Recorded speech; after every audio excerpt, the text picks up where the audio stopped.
bien, shalom, shalom, la paix dans le cœur. Bonjour, chers frères et sœurs. Ici, c'est la voix du berger Raphaël, le béninois, votre frère. Nous allons parler d'un passage biblique concernant Isaïe 55, verset 8, où le Seigneur nous dit tout simplement, vos voix ne sont pas mes voix. Vos voix ne sont pas mes voix, dit le Seigneur. Les pensées de l'homme n'est pas celles de l'Éternel des armées. L'homme, créature de l'Éternel des armées, Dieu est l'essence de l'être humain. Il est l'énergie puissante. Quelles sont les erreurs de l'homme aujourd'hui? D'abord, à commencer par les hommes de Dieu, ou peu importe, quelqu'un qui se trouve dans les domaines spirituels, il y a une erreur que l'homme commette jusqu'à ce que l'Éternel des armées s'éloigne de lui. Le Seigneur s'éloigne. Quelle est cette erreur-là? Ce n'est pas que si nous avons accompli un petit miracle, nous avons dû guérir telle personne, puis à cause de nous, telle personne est à tel niveau, que nous allons commencer par nous gonfler.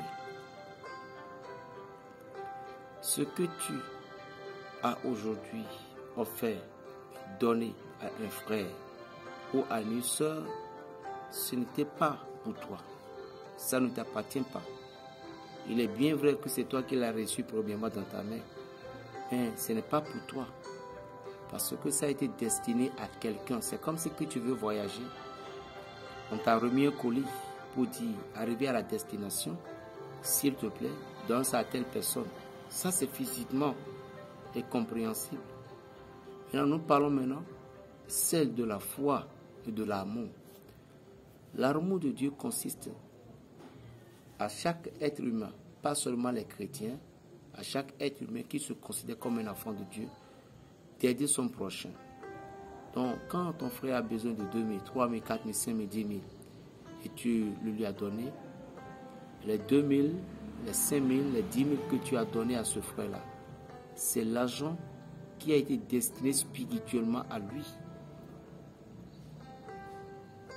Et quand tu vas lui donner, la personne en question qui t'a remis le colis, de donner le colis à telle personne, au moment dont le receveur aura ses colis, il va directement laisser la commission ou dire à l'envoyeur que, ah tiens, j'ai reçu le colis, mais le colis que vous m'avez envoyé, je suis vraiment ému, j'ai trouvé telle chose dedans.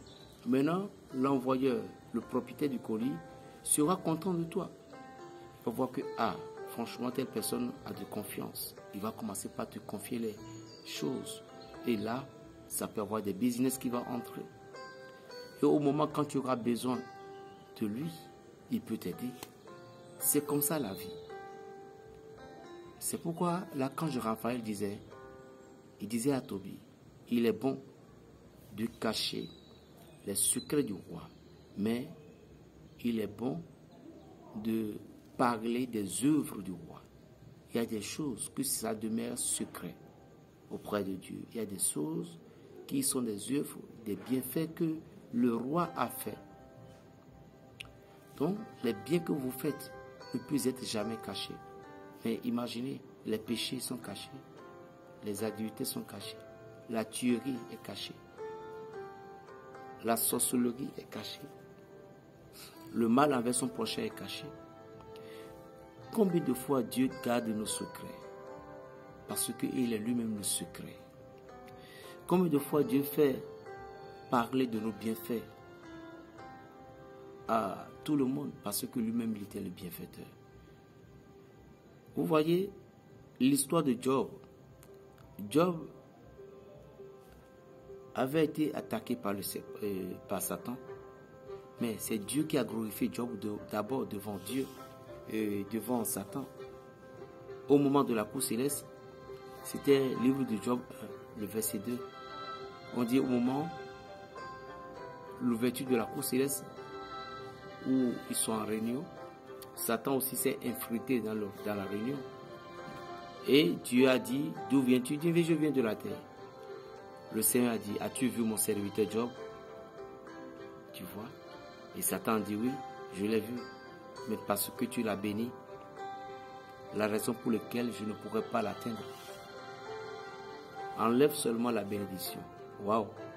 Donc quand Dieu nous aime, toutes nos richesses, c'est une bénédiction. Il y a des jeunes aujourd'hui, vous courez patati patata, en oubliant que ce à quoi vous courez, de gauche et de droite, Dieu vous a déjà donné toutes ces grâces-là.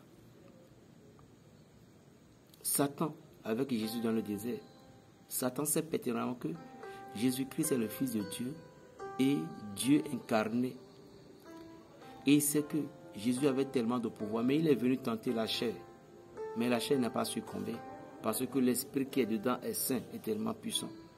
Il y a des gens aujourd'hui, vous croyez que si vous êtes avec Dieu, que c'est fini, que vous n'aurez plus de tentation, mais c'est faux. C'est au moment dont vous avez rencontré Dieu que les épreuves vont commencer. Parce que le sceau qui est sur vous, c'est la main divine. Et c'est de là que les épreuves vont commencer, les souffrances de tout. Il y a des gens aujourd'hui, je ne vous comprends pas. Vous dites que les Blancs sont venus nous donner un Dieu blanc. Non, ce n'est pas ça l'affaire. Jésus, je ne peux pas dire qu'il est noir, il est blanc, mais Jésus, c'est le Fils de Dieu, est au cœur de l'Afrique. Dieu est au milieu de l'Afrique. Vous ne voyez pas dans l'histoire, la femme d'Abraham, le noir, les teints noirs font partie des enfants de Noé. Nous sommes bénis. Dieu est au milieu de l'Afrique. Suivez ma deuxième vidéo et abonnez-vous. Vous aurez toujours mes nouveaux vidéos. Berger Raphaël le Béninois. 00229 le 95 26 41 46 00229 le 95 26 41 46. Suivez la deuxième vidéo tout à l'heure. Shalom.